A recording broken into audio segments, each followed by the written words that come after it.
Good evening sir. Good evening. मैं कुछ comment section के क्वेश्चंस ले रहा हूँ। सर, मुझे मेडिसिन लेने के बाद ही पीरियड आते हैं। इनरेगुलर मेंस्ट्रुअल प्रॉब्लम साइकिल है। मेरा एएमएच 14.75 है। क्या मैं कंसीव कर सकती हूँ?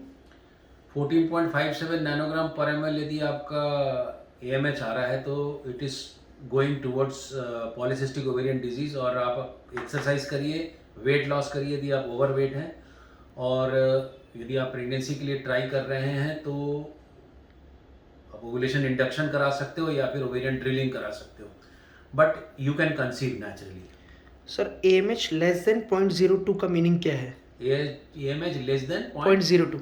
AMH का मतलब क्या है? AMH का मतलब होता है कि जो ओवरी होती है, ओवरी में जर्म सेल मतलब बीज होते हैं, उस बीज के चारों तरफ सपोर्ट करने वाले कुछ सेल होते हैं ताकि ये मेंटेन रहे।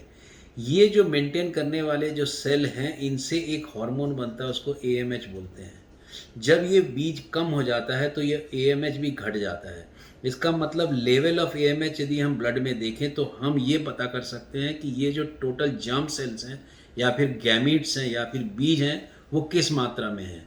यदि 1 नैनोग्राम पर ml से AMH घट गया तो ये घटने की दिशा में है, और जितने बीज कम होंगे उतने चांस ऑफ प्रेगनेंसी खुद के बीज से या खुद के अंडे से प्रेग्नेंट होने का कम रहता है। सर, यूट्रस वीक होने पर कंसीव हो सकता है? यूट्रस वीक है कि नहीं ये डिसाइड करना वेरी डिफ़िकल्ट, और यदि आप आके दिखाते हैं तो मैं आपको बता सकता हूँ कि वास्तव में प्रॉब्लम क्या है, बट ये बड़ा कंफ्यूजिंग टर्म है यूट्रस वीक होना। सर, मुझे हेपेटाइटिस हुआ है। क्या मैं आईवीएफ करवा सकती हूँ? आप अभी रुक जाइए। हेपेटाइटिस कौन सी वैरायटी का हुआ है? हेपेटाइटिस ए यदि हुआ है तो वो कुछ दिन में ठीक हो जाएगा। हेपेटाइटिस बी का भी केयर करना ज़रूरी है। हेपेटाइटिस बी में कई बार आप कैरियर रहते हैं। यदि आप कैरियर रहते हैं तो हमको उस हिसाब से आपका गैमिट हैंडलिंग करना पड़ता है, आप कंसीव हो सकते हो।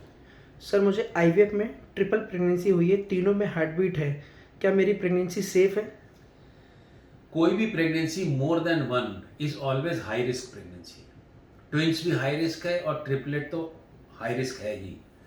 कोई भी pregnancy more than 1 reduces 4 weeks from your total duration. Twin pregnancy 36 हफ्ते, ट्रिपलेट प्रेगनेंसी 32 वीक्स। कुल मिला के ट्रिपलेट प्रेगनेंसी होने को सब हो सकता है। हाई रिस्क प्रेगनेंसी है, you need a good care. और आपको ये ध्यान रखना चाहिए सबसे important, with your budget. Because triplet pregnancy तो ठीक है, जब बच्चा डिलीवर होता है तो उसमें यदि प्री मैच्योर यदि डिलीवरी हुई तो बच्चों के लिए बहुत खर्च आता है, उसका जरूर ध्यान रखिए। Sir, blood clots coming after embryo transfer, इसका क्या मतलब है? इसका मतलब बहुत अच्छा नहीं है, क्योंकि यदि यूट्रस से ब्लड क्लॉट यदि आते हैं तो हम लोग कई बार उसमें परेशानी होती है, तो उसमें इम्प्लांटेशन के चांसेस थोड़े तो घटते हैं। मेरी एज 38 है। मेरा एएमएच 0.58 है। क्या मैं बायोलॉजिकल मदर बन सकती हूँ? बिल्कुल बन सकते हैं। You should try for IVF with your own egg. बात यह है कि आपका यदि थोड़ा इधर फोकस करिए, ये जो मैं AMH बताया ये बार बार आता है क्वेश्चंस में। यदि ये लेस देन 1 है तो इसका मतलब ये नहीं कि बीज खत्म हो गए हैं। मेरे पास में 0.03 AMH वाले भी अपने बीज से प्रेग्नेंट हुए हैं। ये लेडी हर महीने मेंस्ट्रुएट करती थी। यदि मेंस्ट्रुएशन हो रहा है मतलब एक अंडा बनता है। यदि एक अंडा बनता है मतलब उसमें अभी भी अंडे बचे हैं, उससे आप IVF करा सकते हो। सर, मैं टीबी की मेडिसिन ले रही हूँ। यूट्रस में टीबी थी। टीबी गोल्ड टेस्ट से पता चला था। अब मुझे आगे क्या करना चाहिए? यदि आप टीबी का ट्रीटमेंट ले लिए हैं और यदि 6 महीने तक पूरा ट्रीटमेंट ले चुके हैं तो आपको मान के चलना चाहिए कि आपका टीबी ठीक हो चुका है। बट हमारे पास में अभी हम जीन एक्सपर्ट वगैरह से या क्वांट स्टूडियो से DNA PCR करके ही टीबी को देख के फिर डिसाइड करते हैं। सर, मेरी एज 25 ईयर्स है और मुझे कभी पीरियड नहीं आए। मैं मैरिड हूँ। मुझे क्या करना चाहिए? आपको सबसे पहले तो ये देखना चाहिए कि आपको पीरियड क्यों नहीं आया। आपका एंड ऑर्गन मतलब यूट्रस खराब है कि आपकी ओवरी में प्रॉब्लम है कि आपका मैनेजमेंट गड़बड़ है। ये देखने के लिए आपको आना पड़ेगा और एक डायग्नोसिस बना के फिर आपको डिसाइड कर सकते हैं कि आपका एक्चुअल ट्रीटमेंट क्या होगा। सर, सर्वाइकल पॉलिप से प्रेगनेंसी में प्रॉब्लम आ सकती है क्या? आ सकती है, क्योंकि सर्वाइकल पॉलिप में कई बार सर्वाइकल म्यूकस में इन्फेक्शन होता है। उस इन्फेक्शन के कारण स्पर्म को प्रॉब्लम हो सकती है। बेटर है कि आप सर्वाइकल पॉलिप को निकलवा लें।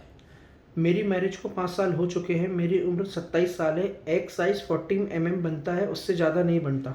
मुझे क्या करना चाहिए? ये भी बड़ा कंफ्यूजिंग है। यदि 14 मिलीमीटर से आगे नहीं बनता है तो आपको खोजना चाहिए क्यों नहीं बनता, या तो आपको स्टिमुलेट करना चाहिए, क्या आप हाइपरप्रोलेक्टिनीमिया है, क्या आपको हाइपोथायराइड है। ये चीज़ें देखना बहुत ज़रूरी है, तब जाके समझ में आता है कि एग्जैक्ट प्रॉब्लम कहाँ है। ये चाहे तो आप अपने पेपर्स लेके आप दिखाने आ सकते हैं, तो हम आपको उचित डायग्नोसिस बता सकते हैं। सर मेरा एंटी स्कैन हुआ था, वो रिपोर्ट नॉर्मल थी लेकिन डबल मार्कर में रिस्क आया है, तो मुझे क्या करना चाहिए? ओवरऑल जो डबल मार्कर और एंटी स्कैन मिला के एक रिस्क कैलकुलेट होती है। मैं जो पर्सनली बोलता हूँ, कभी भी यदि हाई रिस्क किसी भी चीज़ में यदि आता है, यदि उसमें एंजाइटी है, तो मैं एक प्रो इन्वेजिव पर्सन हूँ, मैं एमनियोसेंटेसिस करना ज़्यादा पसंद करूँगा। सुनने के लिए बहुत बहुत धन्यवाद। यदि आप अभी तक जुड़े हुए हैं और आपने चैनल को सब्सक्राइब नहीं किया है तो आप चैनल को सब्सक्राइब करें। आपको हर बार, अभी मैं शॉर्ट्स वीडियो बहुत बना रहा हूँ, आपको नोटिफिकेशन मिलेगा, आप नोटिफिकेशन को ऑन करिए। फिर से सबको सुनने के लिए बहुत बहुत धन्यवाद, जुड़ने के लिए बहुत बहुत शुक्रिया।